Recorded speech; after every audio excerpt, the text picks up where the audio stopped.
Hey YouTube, back for another video. This video is going to be the 2020 Plus Silverado Sierra brake upgrade on your 2007 to 2013 body style. That's going to be a really in-depth yet simple and short video of everything you need, how to do it, when to do it, what to do it, all that. So this upgrade is it's called the 4 piston or 2020 to 2022, 2023 Silverado big brake upgrade. Your stock brakes have 2 pistons to where these have 4 pistons. That's one of the reasons for the upgrade. The second reason is for the bigger rotor. I believe it's a 1.5 inch wider in diameter rotor. So you have stronger calipers, you have more mass in your rotors, which equals to more brake power, more stopping power. I have the calipers, the rotors, the brake pads, the little guide pins, and the little retaining clip. Those are the 4 main things you're going to need for this upgrade. As long as it's a 2020, 2021, or 2022, or 2023 Silverado, Sierra, Yukon, Tahoe, Denali, all that stuff, truck or SUV from GM, that's the vehicle you're going to buy these parts from, and it'll fit on your 99 and up Silverado, Sierra, Tahoe.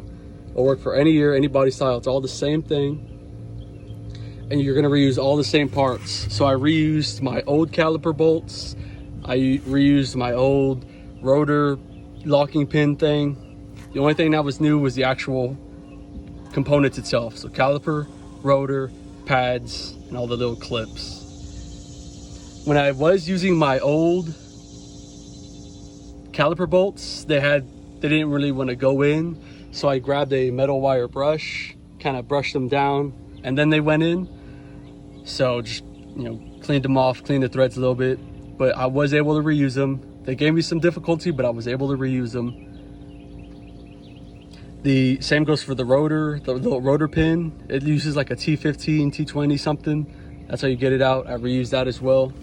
This is everything you'll need in terms of tools. I have my Father's Day special. I have a impact and a drill. The drill was for the rotor retainer pin thing, and then the impact was for everything else. I used a 22 socket, I used a 18 millimeter socket, and last but not least, I used a 11 millimeter socket. So the 22 was to get off the lugs. Once the lugs are off, you take the wheel off. Once you take the wheel off, you take the calipers off. To get the calipers off, it's 2 bolts, and you use the 18 millimeter. Once you get those 2 bolts off, the top and the bottom, gently grab the caliper and just kind of let it set it on the ground. Make sure it has like some extra length, because you don't want that brake line to snap. So make sure it's not really tight. Once your caliper's off with those 2 bolts with 18, you can take off the rotor with your, like I said, your little T15, T25 little star bit piece. Once you take the rotor off, what you're going to want to do is take off the brake line from the old calipers. It's an 11 millimeter bolt. It was right here, and undid that. I transferred that over as well. I took that off and I put that on this, and it worked fine. Then you just bolt it back up the same way you took it off. So you grab your handy dandy 18, you grab your old caliper bolts, and you put it in place. Here's where things go. This is where you really need to pay attention.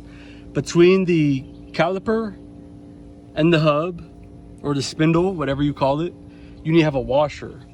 I went to the Home Depot, I went to Ace Hardware, I got tons of washers because I didn't know which size I needed to get. For me, it was 1/2 inch, but here's the thing. I went to Home Depot and got a 1/2 inch, and it was just too small. Then I went to Ace Hardware and got a 1/2 inch, and it worked perfectly fine. So, it definitely is 1/2 inch. I don't know why Home Depot's didn't work, but Ace Hardware's 1/2 inch worked fine. You need 2 washers on each side, 2 washers for each caliper bolt.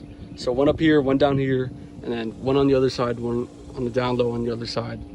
The way it goes is you put your bolt through the hub, then you put the washer, which is 1/2 inch, and then and then from the washer it goes into the caliper. So hub, washer, caliper, and the bolt goes through them. hub, washer, caliper, bolt goes through. That's how it is. The washer is sandwiched between the caliper and the hub, or the spindle, whatever you call it. And just like that, it's on. This was super easy. The pads, they go on like normal pads. You just squish them, you kind of push the pistons in. It uses guide pins, so once you get the pads in place, you just push the pins through, and there's like a little wire retaining pin, a little wire thing that goes through to hold this in place, kind of like the bottom castle bolt thing, how you put the little wire thing through the nut. And then it has this like goldish copper color top piece, and it just kind of snaps everything together. Super easy to disassemble and assemble. I've never done it, this is my first time, but I got it. And that's it. Throw everything back together, transfer your lines.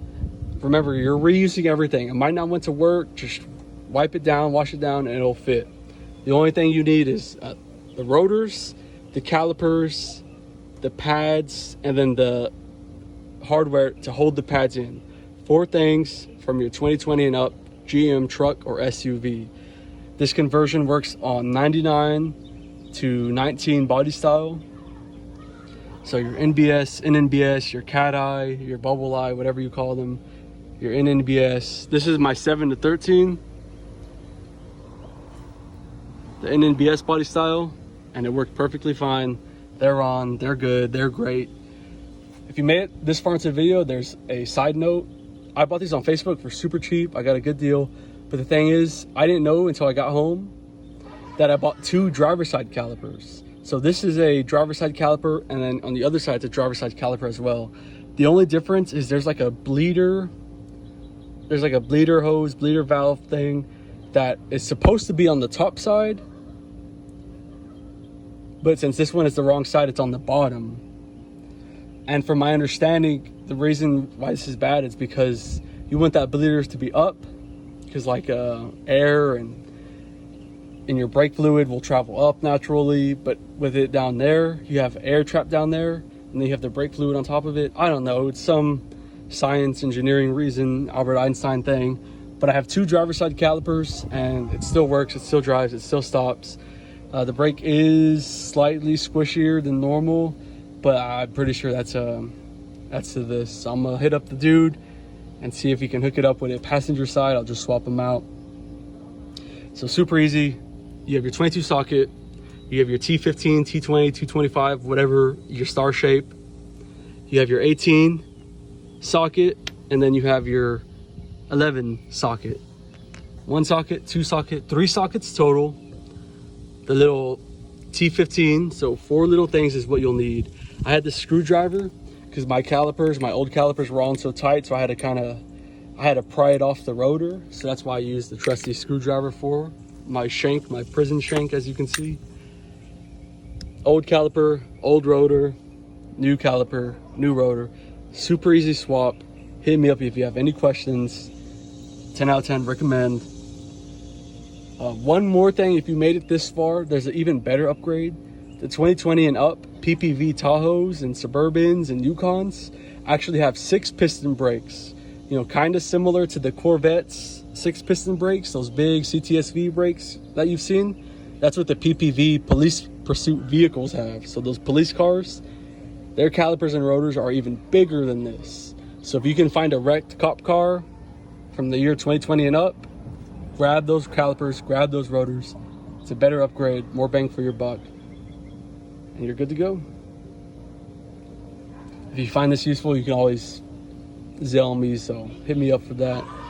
And you're good to go. Hit me up if you have any questions. Bye-bye.